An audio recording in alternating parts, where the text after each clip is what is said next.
subscribe.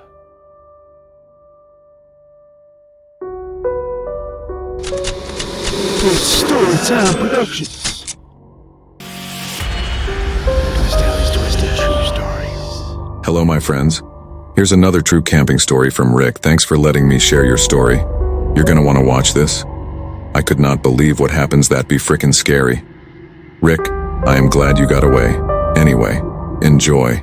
Our adventure began innocently enough. A weekend escape to Silver Lake, famed for its clear waters and the tiny forested island at its center. The island had an old cabin, long abandoned, which piqued our curiosity enough to plan a day trip to explore it. We joked about finding treasure or ghosts as we loaded up the boat, the warm sun belying the darkness of our upcoming encounter. The island was smaller than expected, with the cabin nestled among overgrown pines, its windows dark, its woodwork rotting. Something about the place felt off, but we were too caught up in the thrill to heed our instincts. Pushing open the creaking door, we stepped inside, the air stale with the scent of decay and old secrets. The cabin was a time capsule, dust-laden and scattered with relics of a life long gone. We were rummaging through some old rusty tools when we heard it. Footsteps outside, heavy and deliberate.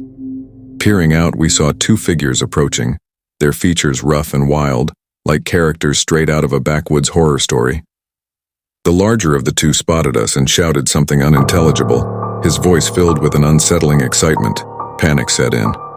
We bolted out the back door, our hearts pounding as we sprinted through the underbrush towards our boat. Behind us, the men gave chase, yelling and laughing maniacally.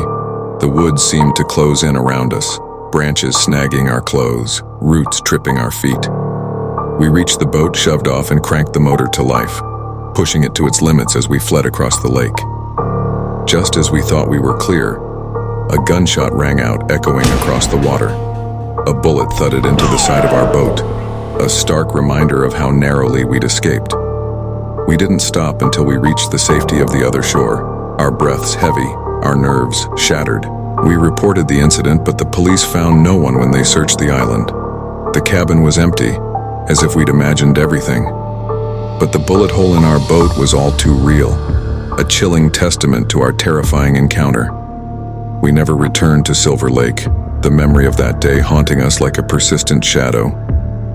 Sometimes late at night, I still hear the echo of that gunshot, a sharp reminder of the day we stumbled upon something truly horrifying. That's some spooky shit. I wouldn't be going back there either.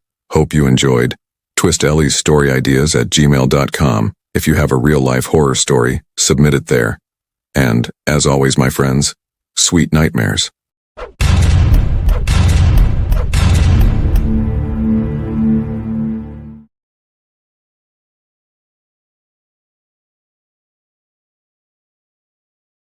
Twistelly's Twisted Terror.